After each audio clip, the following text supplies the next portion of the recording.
Peace be upon you. I'm s- I'm carrying on reading my kaew's biography.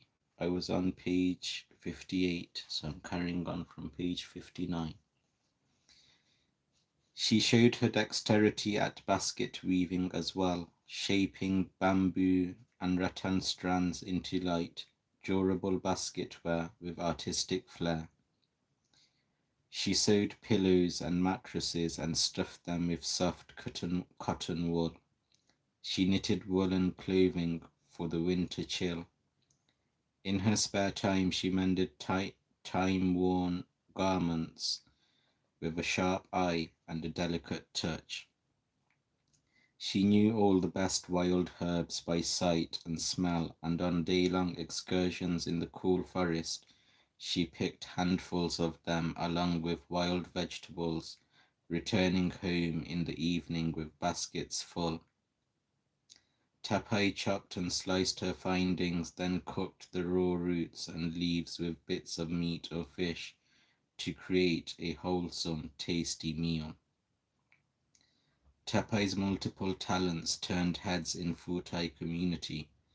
Young women with traditional skills were lauded and considered to be exceptional brides. Besides that, she possessed other prized traits such as stamina, dependability, loyalty to family and tradition, as well as respect for elders.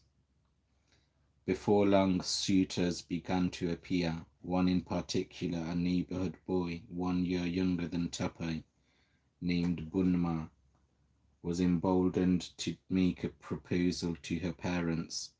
Still deeply moved by Ajahn Mun's teachings, Tapai showed no interest in romantic affairs and had never thought seriously of marriage. But when her parents consented to Bunma's proposal, she was not prepared to disobey their wishes. Perhaps it was inevitable now, part of this worldly life she must be content to live for the time being. Tapai and Bunma were married in a traditional Futai ceremony early in the monsoon season. Early in the monsoon season of her 17th year. As tradition dictated, she moved in with her husband's extended family, who lived not far from her parents. There she stayed with them in a large wooden house built on stilts and with a peaked grass roof.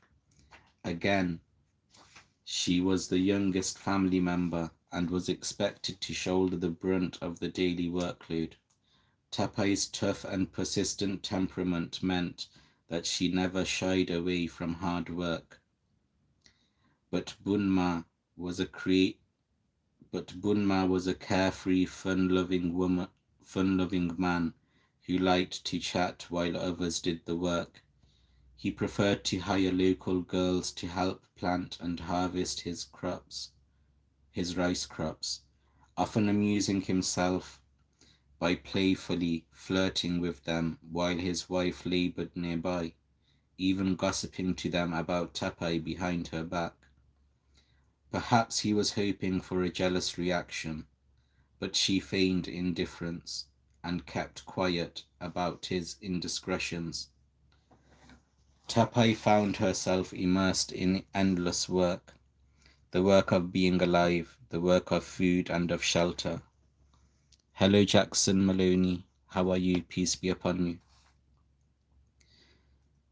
Tapai found herself immersed in endless work, the work of being alive, the work of food and of shelter. Hello, Dylan. Hello, Dylan Cousins. Peace be upon you. How are you? Tapai found herself immersed in endless work, the work of being alive, the work of food and of shelter, the ceaseless tasks of a young wife. Oh, thank you. The ceaseless tasks of a young wife. Awake, awake before the sun, awake before the sun rose, working quickly in pale candlelight, she kindled lumps of black charred wood heaped loosely. Oh, thank you. You are also. She kindled lumps of black charred wood heaped loosely in small earthenware stove, fanning the flames until red-hot embers began to glow. Oh, you are a great person too, thank you. Boiling water fed steam into a cone-shaped basket, which cooked the grains of sticky rice with the intense heat of its vapors. An entire day's supply was cooked at once, enough for 3 meals for her,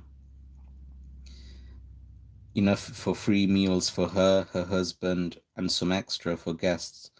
Farm animals, many living in the backyard or on the packed earth underneath the house, required feed and water. Water was forever a difficult challenge. Neighbors shared communal wells located at intervals around the village. There the water was drawn by hand to fill wooden buckets, 2 at a time, which were carried back to the house, suspended from either end of a wooden pole balanced on one shoulder. The villagers went back and forth again and again, making many trips to fill the large ceramic storage barrels.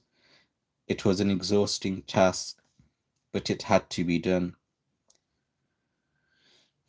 Water was needed for drinking and washing dishes, washing clothes, and washing dirt and grime from the body after another long, sweltering day.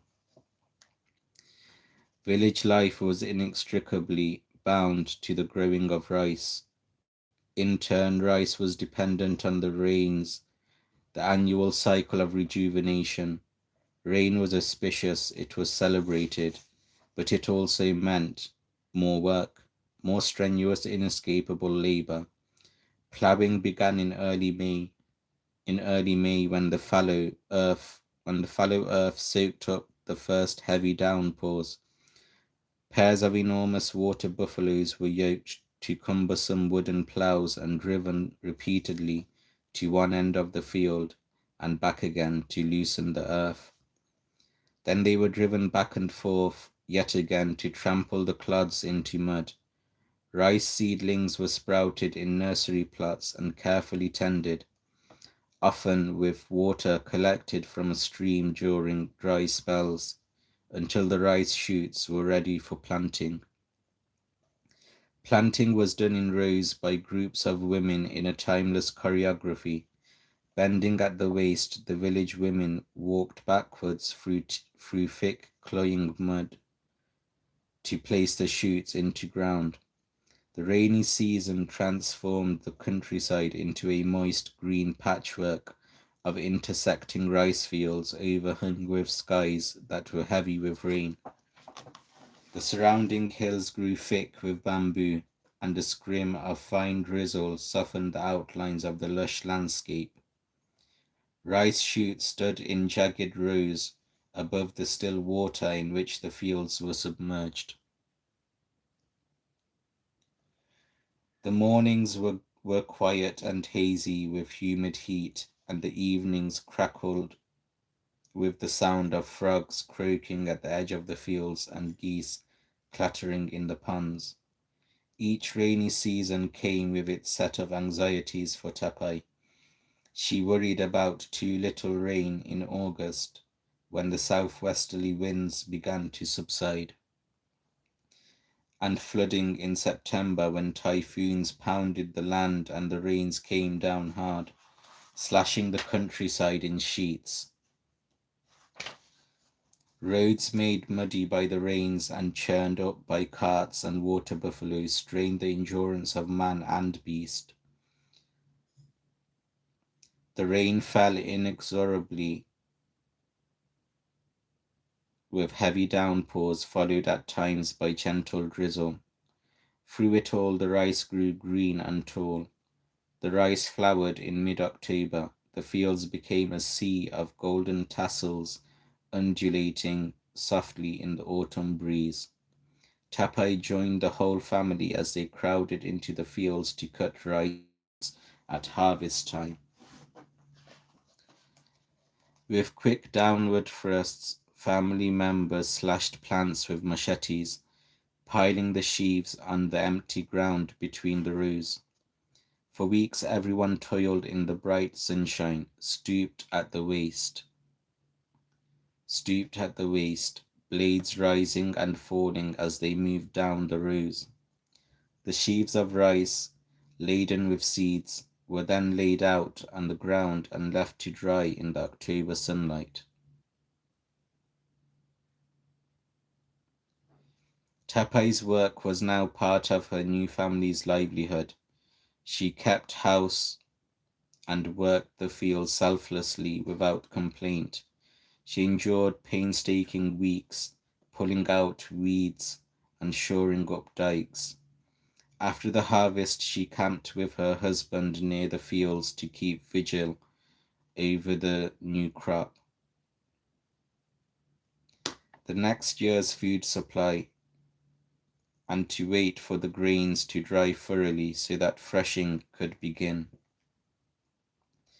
Since threshing and winnowing was woman's work, this meant that Tapai and the other women had to spend more chilly nights sleeping in the open when the day's work was over.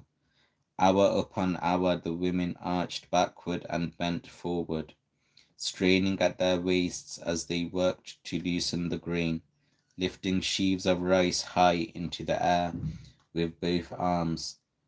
The women thrashed them repeatedly against the ground until the seeds dislodged from the stems to form piles of loose, coarse grain. The loose grain was then winnowed, using large round trays woven from crisscrossing ribbons of split bamboo. Each heavy tray full was heaved repeatedly into the air until wispy chaff scattered with the wind. Dried, threshed, and winnowed, the new rice was loaded onto massive wooden carts drawn by a team of water buffaloes and hauled to the village, where it was stored loose in the family's small storage barns. My senses are continually bombarded, the eye by forms, the ears by sounds, the nose by aromas, the tongue by flavors, and the body by contact. All of these things I investigate. In that way, each of my sense faculties become a teacher. Little kaew. Okay, that's all, you guys. Thanks for tuning in. Peace be upon you.